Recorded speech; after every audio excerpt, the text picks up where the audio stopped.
वर्तमान किछि पाणीपागर खबर। तो पश्चिम बंगर बंगोपसागर एवं उपकूल आंध्र प्रदेश उत्तर रे एक घूर्णी बलय सृष्टि होईछि। एहार प्रभाव रे राज्यर अधिकांश जिल्ला रे प्रबल वर्षा सह वज्रपातर संभावना रही। तेबे आंचलिक पाणीपाग केन्द्र पक्षरु सूचना दिया जायछि। सूचना अनुसार आसंता 24 घंटा मध्य प्रबल मात्रा वर्षा हेबो।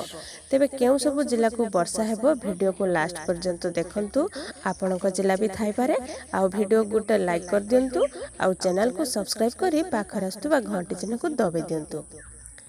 तेबे 24 घंटा रे बरगढ़, सुंदरगढ़, झारसुगुड़ा, नुआपड़ा, नवरंगपुर, बलांगीर, कलाहांडी, रायगड़ा, मालकानगिरी, कोरापुट, सोनपुर जिले रे गोटिए किंबा दुईटी स्थान रे प्रबल वर्षा हेबार संभावना रही। सेहीपरि गजपति, कंधमाल, बौद्ध, अनुगुल, ढेंकानाल, सुंदरगढ़, केन्दुझर, मयूरभंज, बालेश्वर, भद्रक जिलार गोटिए किंबा दुईटी स्थान रे वज्रपात हेबार संभावना रही। एथिसह एही समस्त जिला मानकु पाणीपाग केन्द्र पक्षरु येलो वार्निंग जारी करा जायछि। अन्य सुधा राज्यर किछि जिले में हल्कारु मध्यम किंबा घड़घड़ी सहित वर्षा हेबार संभावना अछि। एही समय मध्य गजपति, रायगड़ा, कंधमाल, सुंदरगढ़, देवगढ़, केन्दुझर, मयूरभंज, अनुगुल एवं ढेंकानाल जिले में गोटिए किंबा दुईटी स्थान में वज्रपात हेबार संभावना थिबारु ए जिलागुड़िकु येलो वार्निंग जारी करिछि पाणीपाग विभाग।